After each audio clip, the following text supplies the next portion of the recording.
नमस्कार दर्शक बंधु ऑल ओडिशा अंगनवाड़ी कर्मी को बा भौणी मानक राखी पूर्णिमार बड़ खुशी खबर बा भेटी देइछन्ती मुख्यमंत्री मोहन चरण माझी।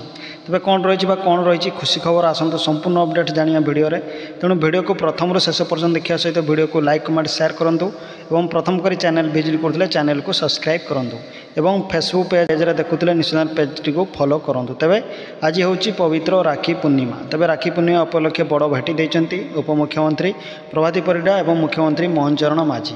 तेबे ओडिशार समस्त अंगनवाड़ी कर्मी और सहायिका भौणी मानक आज सुभद्रार तृतीय किस्ती टंका मिल जाएगी जहाँकि वर्तमान बड़ खुशी खबर। ता सहित अन्य हिताधिकारी भौणी मानक मौसी मानक मिल जाए। तेबे या सहित खूब शीघ्र आसंता मास ठारू दरमा वृद्धि हेबो बोली वर्तमान बड़ खुशी खबर रही ऑल ओडिशा अंगनवाड़ी कर्मी भौणी मानकर। कारण वर्तमान केंद्र सरकार सह आलोचना सरी जाइए।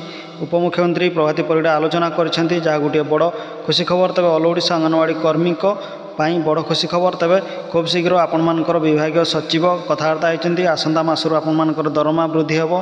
तेज यह गोटे थिला बड़ खबर राखी पूर्णिमा उपलक्षे। तेज एमती अंगनवाड़ी टेक्निक खबर